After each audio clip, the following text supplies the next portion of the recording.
সনাতন ধর্মের অন্যতম শিক্ষা হলো এই যে ঈশ্বর কেবল মন্দিরের বিগ্রহেই সীমাবদ্ধ নন, তিনি প্রতিটি জীবের মধ্যে তার অন্তরে বিরাজমান।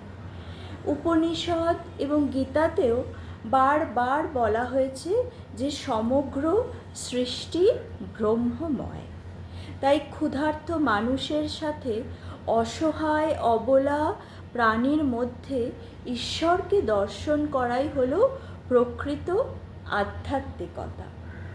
এই কারণেই বহু সাধু সন্ত শিক্ষা দিয়েছেন যে মন্দিরে নিবেদন করার আগে অন্নদান করা, ক্ষুধার্তকে বিশেষ করে ক্ষুধার্ত দুঃখীকে সাহায্য করা এবং সকল জীবের সেবা করাই ঈশ্বর সেবার একটি মহান রূপ। যখন আমরা প্রতিটি প্রাণীর মধ্যে পরমাত্মার উপস্থিতি অনুভব করি তখন ভেদাভেদ দূর হয়ে যায় এবং সেবাই হয়ে ওঠে সর্বোচ্চ পূজা। আমাদের শিরিডির সাই বাবা কিন্তু তার জীবনে একটি অদ্ভুত শিক্ষা দিয়েছিলেন। তিনি কি শিক্ষা দিতেন? সমদৃষ্টির এবং সেবা ভাবের শিক্ষা দিতেন। তিনি প্রতিদিন ভিক্ষা করে যে অন্ন সংগ্রহ করতেন তা নিজের জন্য আলাদা করে কখনো রেখে দিতেন না। সমস্ত ভিক্ষার খাদ্য তিনি একটি বড় পাত্রে, যেটাকে কলম্বা বলা হতো, তাতে একত্রে রেখে দিতেন। সেখানে ভাত, রুটি, তরকারি যা ভক্তেরা ভালোবেসে দিতেন সেটা একত্রে মিশিয়ে তিনি সেই প্রসাদ রেখে দিতেন। এসে দ্বারকামাইতে সেই প্রসাদ শুধু মানুষের জন্য নয়, কুকুর, বিড়াল, কাক, চড়াই এবং অন্যান্য প্রাণীরাও সেখানে এসে নির্ভয়ে খাদ্য গ্রহণ করতেন। তিনি আনন্দের সঙ্গে ক্ষুধার্ত প্রাণীদের খেতে দেখে তাদের মধ্যে পরমাত্মার উপস্থিতি অনুভব করতেন। তিনি বিশ্বাস করতেন যে কোনো জীবের ক্ষুধা নিবারণ করা মানে স্বয়ং ঈশ্বরের সেবা করা। সাই বাবার কলম্বা তাই শুধু একটি খাদ্য পাত্র ছিল না, সেটি ছিল সর্বজনীন প্রেম, সমতা এবং ঈশ্বর সেবার এক জীবন্ত প্রতীক। শাক্ত দর্শনেও একই সত্য প্রতিফলিত হয়েছে। মা কালী কেবল মন্দিরের বেদিতে প্রতিষ্ঠিত একটি বিগ্রহ নন, তিনি সমগ্র সৃষ্টির প্রাণ শক্তি, সকল জীবের অন্তর্নিহিত চৈতন্য এবং তিনি বিশ্ব জননী।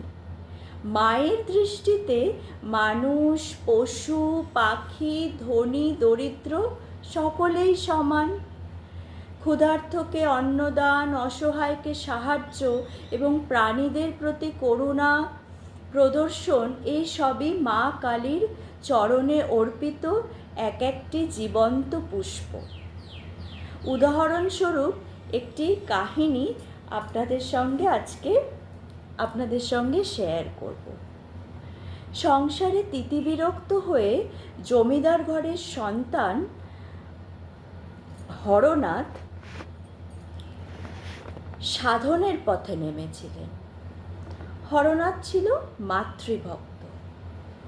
গুরু তার নিষ্ঠায় খুশি হয়েছিলেন, কিন্তু জমিদারি ঘরের ছেলে, সে কিছুদিন পর থেকেই অন্যান্য ভক্তদের উপর কর্তৃত্ব করা শুরু করে দিল। কথায় আছে, গুরু পিতার সমান। সব দেখেও চুপচাপ সহ্য করে যাচ্ছিলেন তিনি। কিন্তু একদিন অন্নপূর্ণা পুজোর দিন সকাল, সে কি করতো, সব জাত পাত, ধনী গরিব সে ভাগাভাগি শুরু করে দিল। যারা মন্দিরে প্রসাদ নিতে আসতেন তাদের অপমান করে দিত। গুরু সব দেখেও সহ্য করছিলেন। কিন্তু একদিন কি হলো, অন্নপূর্ণা পুজোর দিন সকালে কলা পাতায় প্রসাদ বিতরণ করছিলেন হরনাথ। গরমের দিন, কোথা থেকে একটি ক্ষুধার্ত গাই গরু এসে কলা পাতাটি ধরে টান দিল। অবলা জীব, তার আর জ্ঞান কি? হরনাথ রেগে গিয়ে গরুর ল্যাজ ধরে দিল মোচড়। সেই রাতে গুরু তাকে বহিষ্কার করলেন আশ্রম থেকে। হরনাথও দমবার পাত্র নয়, সে অহংকারী, সে সেখান থেকে বেরিয়ে গেল। তার মতে মায়ের প্রসাদ এঁটো করে দিলে বাকি মানুষ খাবে কি করে। তাই সে রেগে বেরিয়ে স্থির করলেন যে তিনি সিদ্ধ হয়ে তবেই গিয়ে গুরুর সামনে ফিরে আসবেন।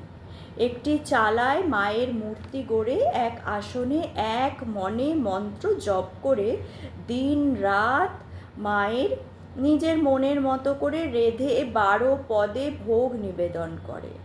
কিন্তু অবাক ব্যাপার, মাও সেই আসে না, মানুষও আসে না, এবং সেইখানে একটি পিঁপড়ে টিকটিকিও দেখা মেলে না। দিন যায়, হরনাথ জপ এবং মনসংযোগ বাড়ায়, কিন্তু তার ভোগ মা গ্রহণ করেন না। শেষে সে পণ করলেন যে মা না খেলে সেও খাবে না। কিন্তু অবস্থার বিন্দু মাত্র পরিবর্তন হলো না। দেখতে দেখতে হরনাথের চেহারা শুকিয়ে গেল, কিন্তু তার কণ্ঠ থেকে স্বর বেরোয় না। শীর্ণ হরনাথ বসতেও পারে না, শুয়ে শুয়ে মাকে ডাকে। গ্রামবাসীরা এসে কিছু ফল মায়ের ভোগে দিতে লাগলো, তাই কোনো মতে ঝুঁকে কেটে হরনাথ মাকে ভোগ নিবেদন করে। একদিন সকালে তার শ্বাস উঠল, চোখের সামনে ঝাপসা হয়ে গেল মায়ের মূর্তি। হরনাথ বুঝল তার অন্তিম সময় আগত। কোনো মতে দেয়াল ধরে ওঠার চেষ্টা করল, শেষবারের মতো মাকে দেখবে বলে। আর ঠিক সেই সময় মন্দিরের চাতাল বেয়ে উঠে এলো একটি গরু, এসে আস্তে আস্তে মুখ নামাচ্ছে ভোগের থালায়। হরনাথ দেখল, কিন্তু তার বলার সামর্থ্য নেই।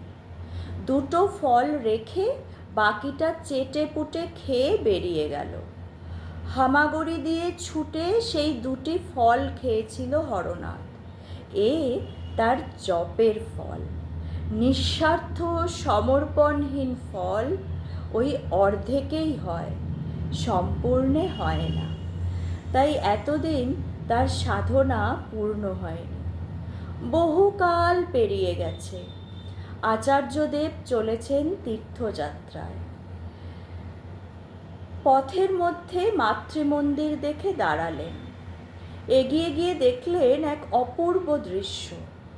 মায়ের মন্দিরের দাওয়ায় বসে একই থালায় একখানি মানুষ আর একটি গরু খেতে বসেছে। মানুষটি খেতে খেতে গরুটার মাথায় হাত বুলিয়ে দিচ্ছে, আর গরুটা প্রশ্রয়ে আনন্দে ডেকে ডেকে উঠছে। মন্দিরের দালানে পা রাখলেন আচার্যদেব। এতদিনে তার হরনাথকে আশীর্বাদ করার সময় এসেছে। অতএব প্রকৃত ভক্তি কেবল মন্দিরে প্রণাম, পুজো বা আচার অনুষ্ঠানের মধ্যেই সীমাবদ্ধ নয়, বরং প্রতিটি জীবের মধ্যে ঈশ্বরকে অনুভব করার মধ্যেই আছে তার পরিপূর্ণতা। জীবে প্রেম করে যেই জন, সেই জন সেবিছে ঈশ্বর।